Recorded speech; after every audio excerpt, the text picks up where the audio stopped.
speak for about 5 minutes, but we'll come to the procedure in just a minute. Our left is Tommy Sheridan. I first met Tommy when we were occupying Grand Street Immigration Centre in Glasgow. And we were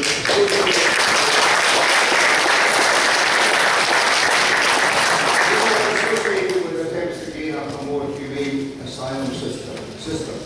Tommy's co-convener of Solidarity. He served on Glasgow City Council from 1992 to 2003, was elected to the Scottish Parliament in 1999 until 2007. Willie Rennie I was going to say on my extreme right, that's not quite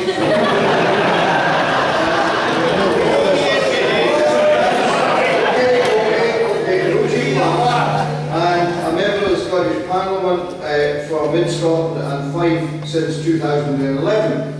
Willie, as everybody here knows, I'm sure, won the Dunfermline and West Fife seat in Westminster in 2006. He's been a very well-known figure in the constituency. We constituents always knew where we could find him and lobby him. And Willie keeps fit, as I try to do by jogging. On my immediate left is Fiona MacDonald, who works for the Scottish Government and is active on the public and financial services.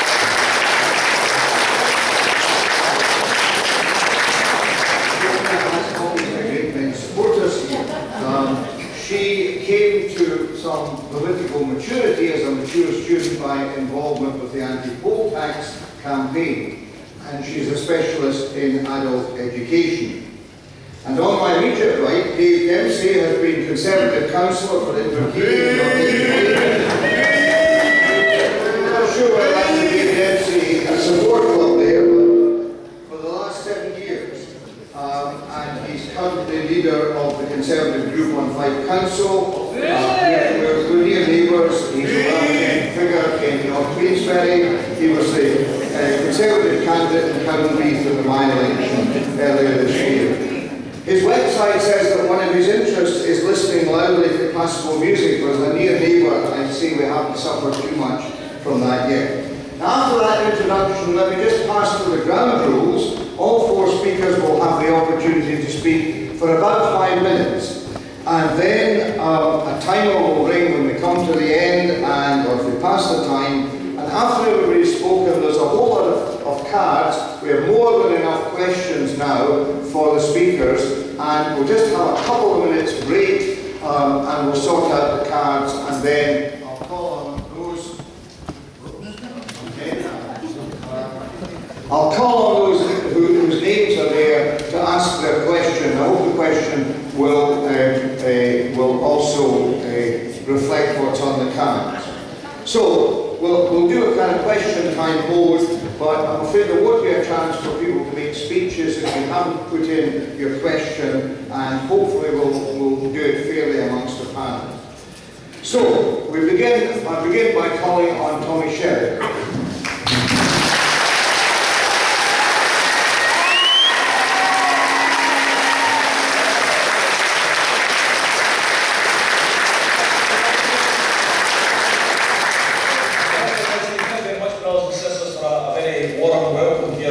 Tonight. Can I open up my remarks? We're not off 5 minutes from behind these group, I suppose. We're open up remarks by trying to suggest what the independence referendum is not about first. It's not about a political party. It's not about any political individual. Very, very important to underline this, because many people in the media, particularly the Better Together campaign as well, try to promote the idea that the independence referendum in 90 days is about whether you support the SNP or not, or whether you support Alex Salmond or not. I have to say to you, brothers and sisters, this referendum is about the future of your country. It's not about a political party. It's not about...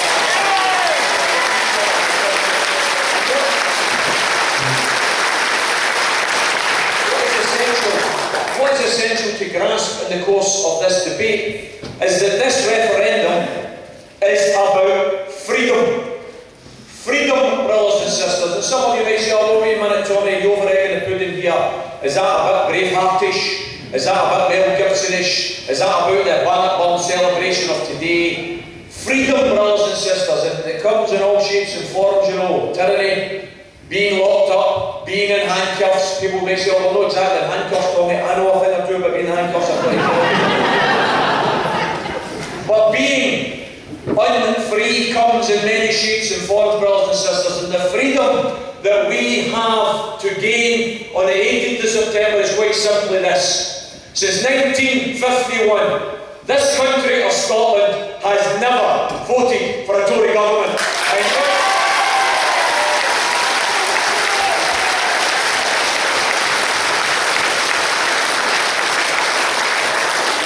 yet, since 1951, this country has had to endure 35 years of Tory government.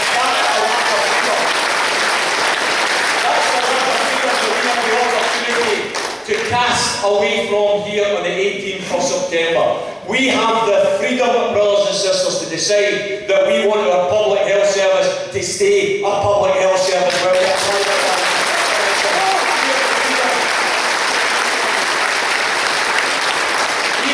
To decide that the mail service, which they're privatising in Westminster, we're going to keep public here in Scotland.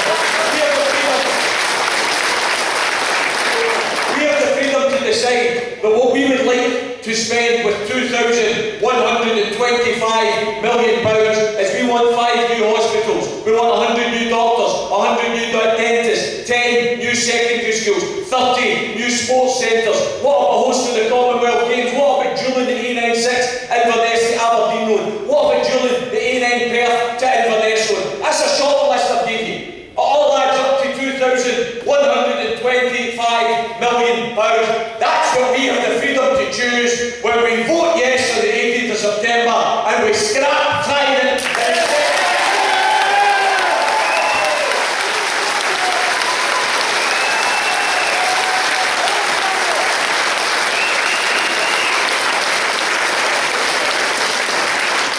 Instead of spending hard-earned cash taxpayers' money on immoral, illegal, scrap metal that will never be used anyway, let's spend it on more schools, more hospitals, more doctors, more teachers. That's what we have freedom to choose on the 18th of September. Don't let anyone say, brothers and sisters, that this country is not able to stand on its own 2 feet. We are financially capable to stand on our own 2 feet. In each of the last 33 years, not 3, not 4, not 5, 33 years, this small country has generated more in taxes revenue than we got back from Westminster. We are self-sufficient. We can do no more about it. Only 1 minute left, brothers and sisters, so I want to say this to you. The only question you have to ask yourselves here on the 18th of September is not whether we're economically viable, not whether we're economically capable of standing on our own 2 feet. What you, each and every one of you, have got to answer is, have we got the courage? Have we got the wisdom? Have we got the vision to stay? Have we got the vision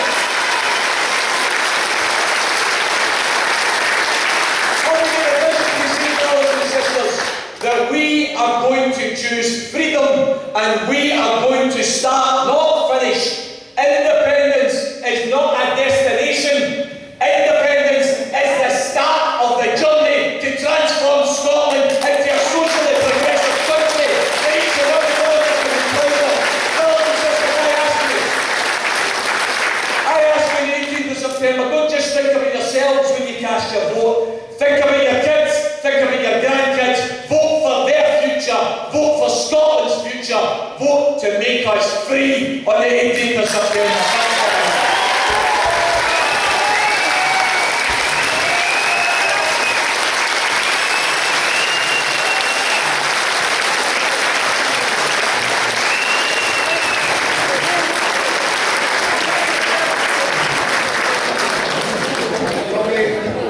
I'm now going to turn to Willie Rennie to speak.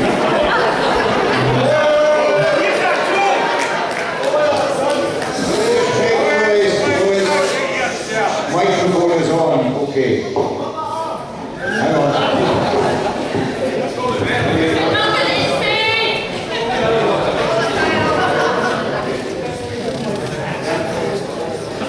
I suspect this might be a hard thing to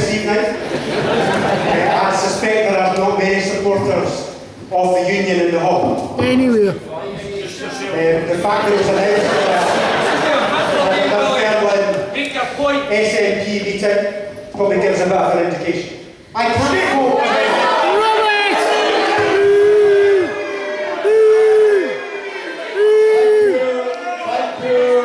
Order, please. Just hang on, sir, hang on. Please give the speaker a chance to make his speech. Redeem yourself. Apologise. Okay. Go on. It was introduced as an SNP. No, it's not.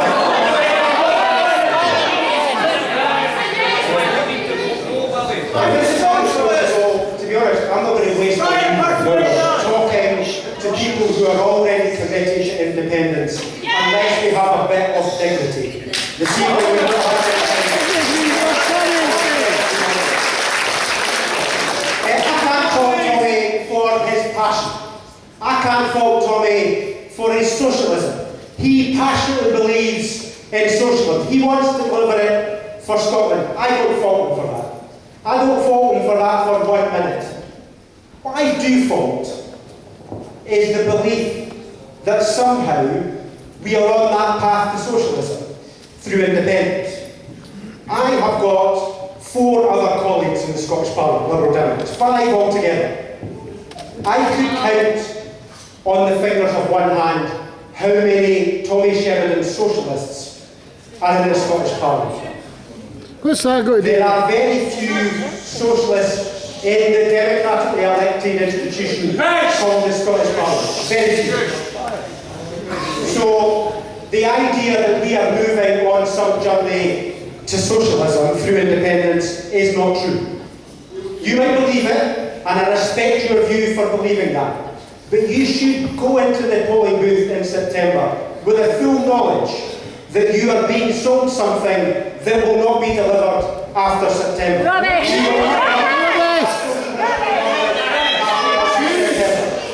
Just so that you know that that's the case. You are a minority in Scotland by far.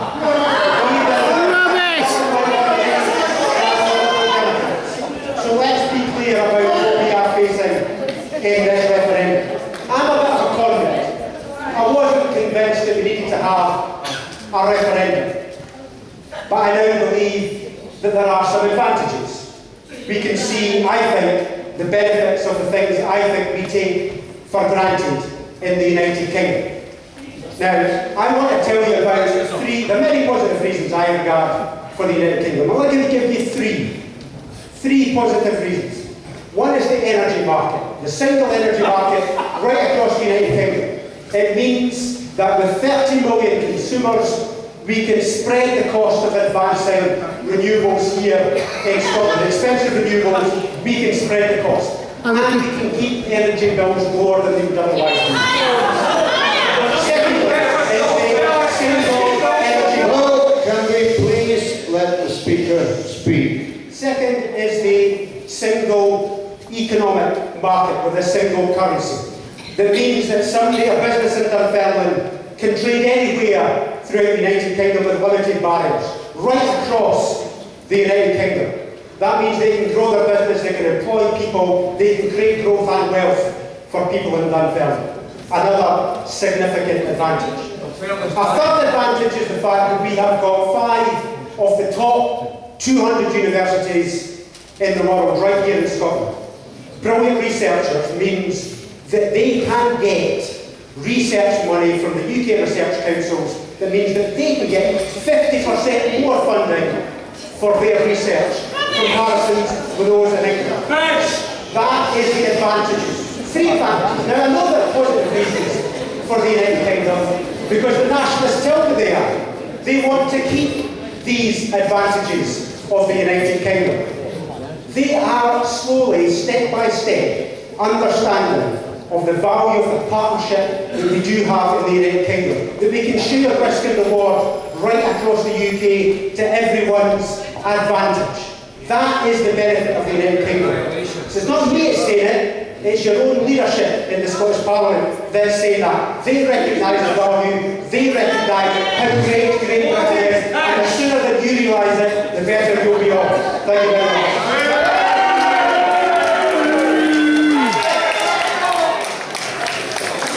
Thank you very much, Willie. Okay.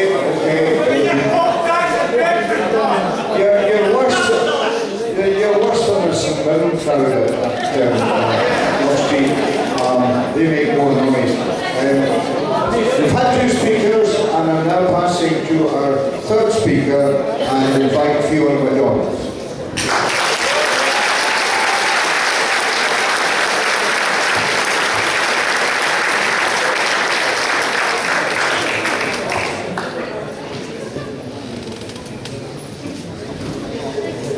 Good evening, everyone. Thank you very much for that warm welcome you gave me, our Scottish Government. I don't know which it was. I'm a member of the Public and Commercial Services Union. I'm a lay representative. That means that I'm elected. I'm not a paid official of the union. And there's some of my members in the hall tonight, so thank you very much for coming along to support me. One of the things I want to talk about is why I think that it's really important for us all to grasp this moment that's been given to us and vote yes in the coming referendum. Our members have suffered the most terrible cuts to their jobs, and they've been trying to highlight what's been happening to your cuts and services and the terrible things that the Conservative and Liberal Democrats have been doing since they came to power. I represent around 3,000 members in the Scottish Government, and I also represent 29,000 members across Scotland. And our members were the first to highlight what austerity really means. And let's just have a wee think about what it means. There's an awful lot of banding of the word austerity about. But what it really is planned poverty. Both the Liberal Democrats and the Conservatives have decided that they should expand the gap between rich and poor to such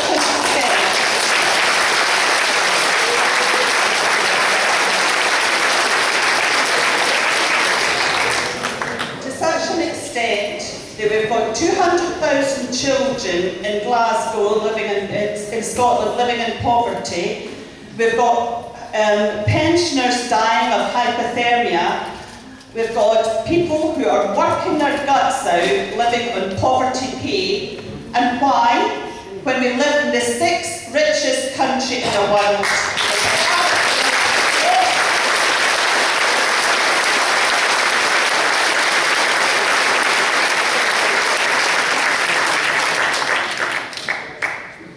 I'm going to vote yes in the referendum isn't because I'm a big SNP lover, far from it.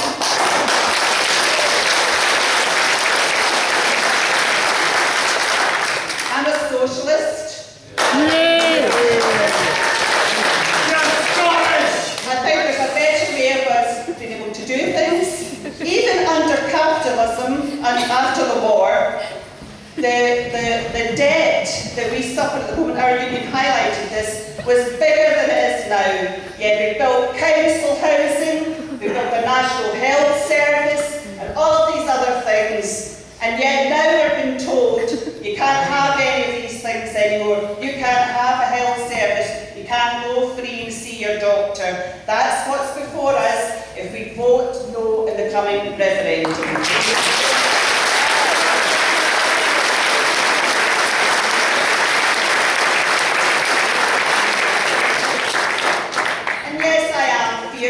Project Fear maybe has helped me along the road a bit with that. I mean, who wants to lose Doctor Who after all? I don't want us to go down that road. I don't want us to miss this moment that we've been given. It's so important for us to grasp this moment, but it's also important for us to think about the future, about what could be. Here we are, we're all in this room now. We should all be the ones that should be deciding what's happening in our country and now and in the future. It shouldn't be some bureaucrats sitting up in the Parliament and them alone deciding we put a cross in a box every 4 years and we leave them to it. We should be thinking about how we do that every day. They should be consulting us, we should be having that discussion all the time, and we need to start doing that now. So Tom is absolutely right when he's saying this isn't about flag flying, it isn't about Alex Salmon, whether you like him or not, despite the fact actually that he is, the polls show, the most popular leader. You wouldn't think it in the press.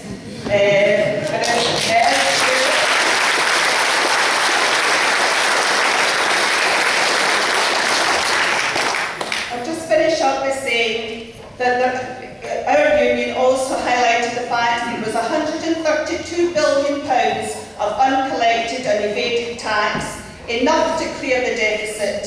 So why don't we? Because we don't want to, that's why. We want that poverty, we want the rich to get richer. Say no to that and say yes to an independent.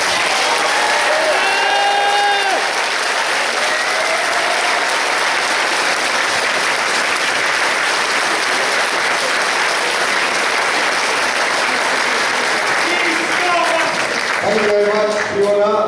And our fourth speaker is Dave Dempsey. Dave.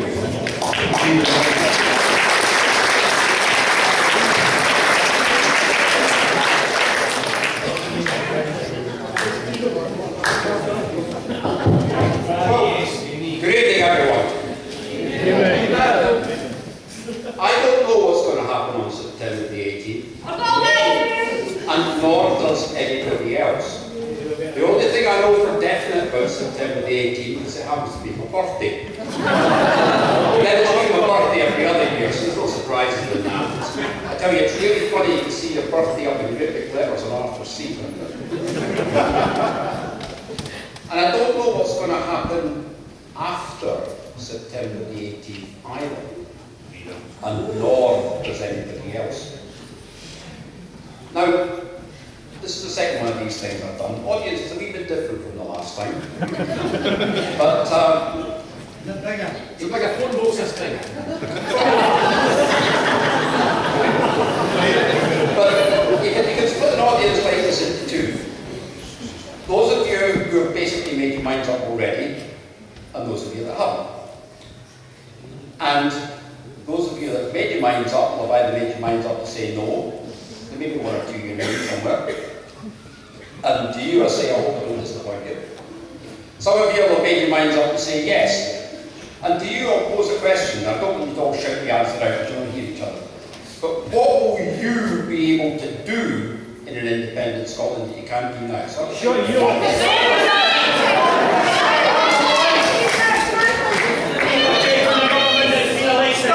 Okay, Dave, you did ask the question, so friends, the speaker has only got 5 minutes. So. Unfortunately, I can't make your answers out up here. Okay, I don't know what's going to happen afterwards. We don't! Nor does anybody else. No Tories! No, you're wrong, and that's the hoot. Because there's a far more likelihood of you getting a Tory Scottish government.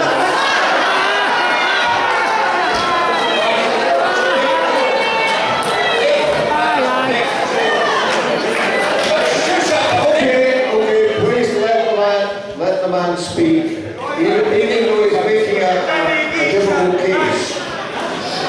Okay? You won't call it Conservative, they'll call themselves something else. But people like me are not going to go away. And you look at this election we just had for the European Parliament. You count up the Conservative vote and the Union vote. And between them they got the same number of votes roughly as the SNP. So think about that as well. Scotland is not the different place that some people want you to think. I grew up in Kirkcaldy, I was born there, I went to school there. I've lived most of my life in Fife, 27 years where I am. I feel low gallery! Good for you. Well done. Good for you, but can you please shut up?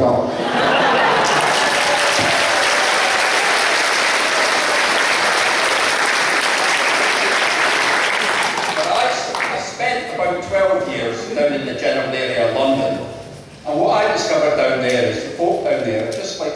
up here with funny accents. Not that different. Rubbish. No, we do. Don't you believe that there isn't going to be a right of centre government in an independent Scotland sooner or later? Not on day one, not in year one, not in year 5. Come. Because Scotland is not that different from anywhere else. Aye, yes.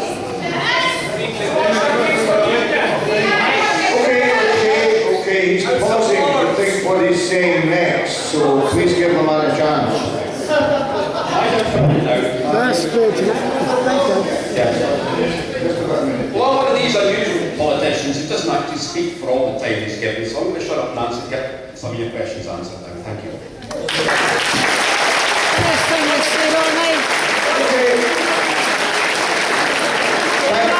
Okay, thank you very much to all the speakers. We've got a lot of questions, and what I'm going to do is to, when we get a question, to give it to whoever wants to answer it on the one side and whoever wants to answer it on the other side, so we don't have 4 speeches. But if Tommy gets too many, I'll pass on to Fiona, or if Willie gets too many, I'll pass on to Dave. Now, can everybody remember the question? If I say a name, would you like me just to read out the question? Yep. Okay. Lynn Rooney, could you identify yourself? Lynn Rooney is asking, how would independence tackle the gap between the rich and the poor? Tommy.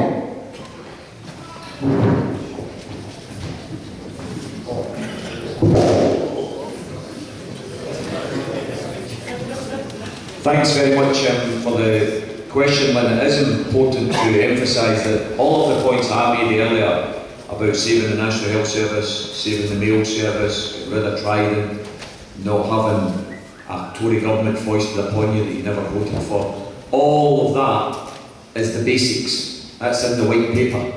I'm not part of the SNP, but that's in the SNP's white paper. So when Willie talks about that's not what's going to be on offer here, he's wrong. He's just basically wrong. Everything I've talked about is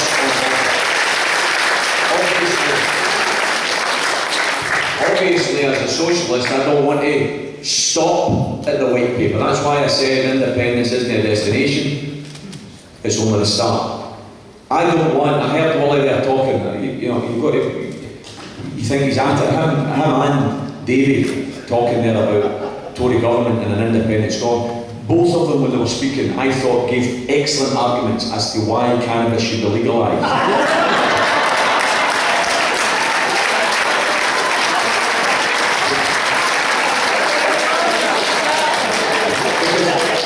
Obviously, then they don't have to hide the fact that I've obviously had a couple of joints before they start. They cheat to talk about the energy market. The energy market. We used to own the energy. We used to own the energy.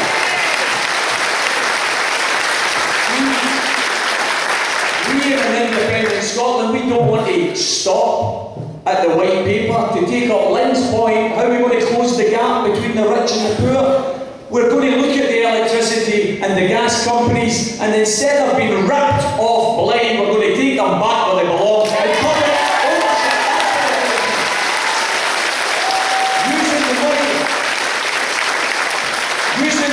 The resources that are generated from selling energy to invest in public services, to invest in higher wages, to invest in quality. I don't want, brothers and sisters, I don't want an independent Scotland so that we can have a race to the bottom and keep being one of the lowest paid economies in the world. I want to look across the water at the Finlands, at the Norways, at the Denmarks, at the Swedens, high wages, good quality public services. That's where we should be looking, not down at the Westminster government.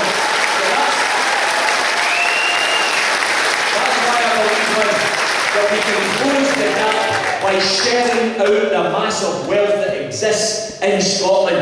Higher wages means more revenue from tax, and it means more spending power. If you're getting more money in your job, you're spending it locally, it creates demand, it creates more jobs, providing the services that you're demanding. It's a virtuous economic cycle.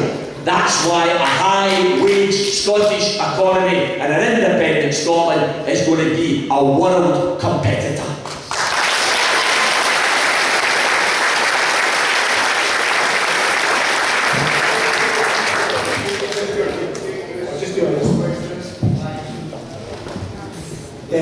None of that's in the white paper.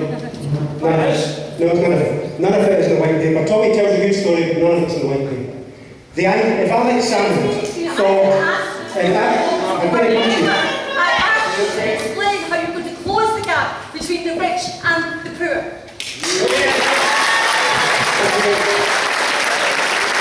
That is your question. Please let both speakers answer it. I will answer the question.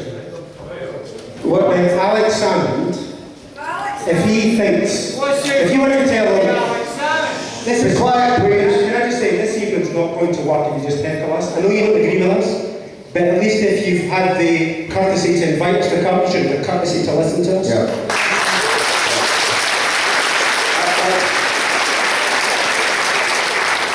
So, Willie, excuse me, I think I take that to be a fairly good spread through the audience, so I hope the audience will give you the courtesy to listen. Thank you. It's your job to keep order.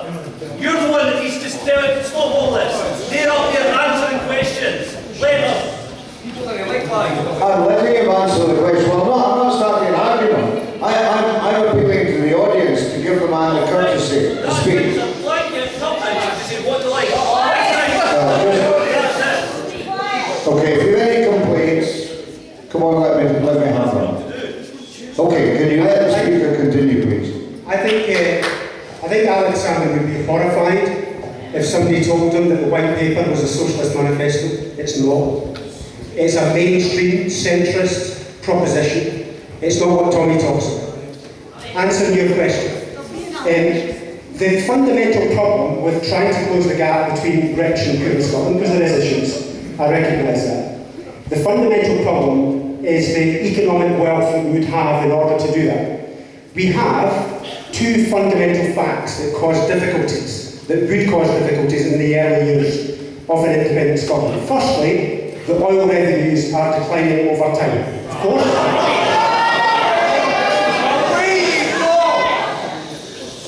I thought we had just agreed. There was going to be courtesy. I can tell you I'm not going to stay this evening if this is how it's going to be. I can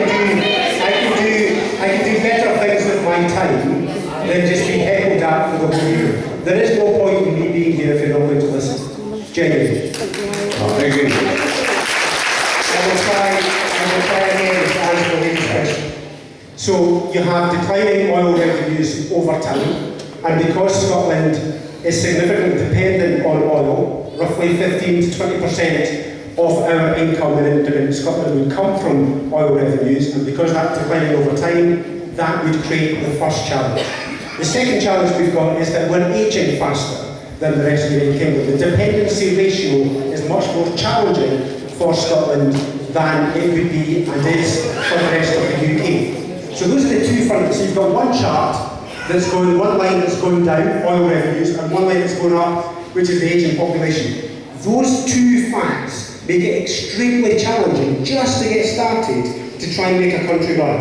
If you're thinking then on top of that, the challenge of trying to close the gap between the rich and the poor, that makes it even more difficult to do. In order to try and maintain the public services you've got, as well as closing the gap, that is extremely difficult to do at the same time. Now, as a Liberal Democrat, I'm proud that in the government we have taken thousands and thousands of people out of tax altogether. That is the kind of thing I think we should be accelerating in the United Kingdom. I don't want anybody who's paying the minimum wage, is earning the minimum wage, to pay any tax, income tax at all. They should be taken out of income tax. And I would have thought that an audience like this would welcome something like that. That's what this UK government is doing just now. That is the biggest mistake. That is the biggest step that we can take to close the gap between the rich and the poor, and that's what this government is doing. You might not like it, but that's the facts. Thank you, Willie. Okay, we've got two questions on the NHS, and I think we'll take them together. First of all, Laura has a question, the NHS. And the question is, what will happen to the NHS if we stay part of the UK, because people in parts of England are already being charged for prescription fees? And possibly a question on the other side from Susan Cumming. Susan Cumming. Thank you. How will an independent Scotland replace the expertise in health research currently shared by English and Welsh universities and research projects? There will be no obligation to continue to share if we are not one nation. So those are two questions. If the panel has got those, one on each side. Fiona, would you like to? Sorry about this, the mic seems to be going backwards and forwards. Maybe you could sort of hang around and pass it to the speaker. Do you want to take that, Dave? Okay. We'll have Fiona taking those questions first, and then Dave. I think the first thing is that I think most of us recognise that if we remain within the UK, that the NHS is very quickly disappearing. It's disappearing in front of our eyes. We are buffered from that because the Scottish Government has put certain safeguards in place. However, we already know that down south the blood transfusion service has just been sold off to an American company, and that quite a lot of the condemned friends are circling and are already in the pockets of big American businesses who actually run the health services in America. On the question about research, I don't think it's true to say that because we're not part of the United Kingdom that we won't have anything to do with the kind of research in health services, and that's because research is an international community. I mean,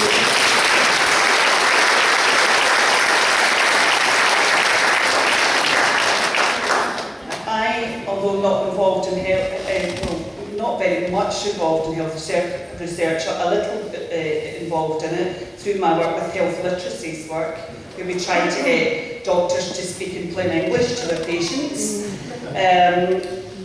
We work with people in Canada, in America, Romania, all over the world. There were no barriers there at all. We were talking to them all the time. We were talking to them face to face, and we were doing research work with them on that. They came here, we went there. There's not going to be that barrier. The Scottish Government is very clear about that. They're very supportive of that type of work. And of course, we know where we're going to fund it from. We're going to fund it because we're going to nationalise the oil and all the rest of it, which is currently owned, 80% of which is owned by foreign multinationals. And it's the same for the whisky companies and all of our industry that's currently there. They're all owned by, 80% are owned by foreign multinationals. If they were in our hands, we wouldn't need to worry, we wouldn't have those concerns about funding research. We might even be able to fund more research than we currently do. So that's my response to that.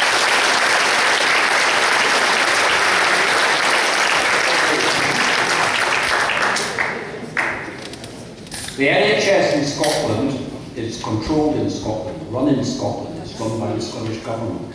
So it's under no obligation to follow England, and England's under no obligation to follow us. And that's right, and that's good, that's how it should be.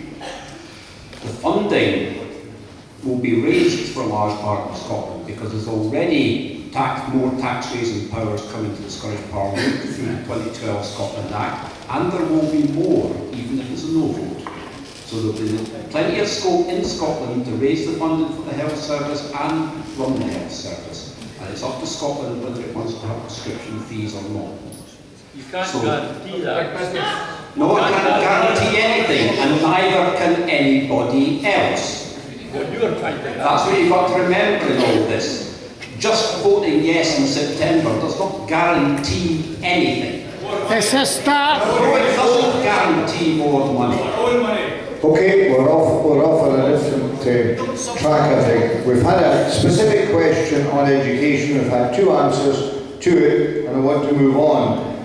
probably alongside health, sorry, not education, health.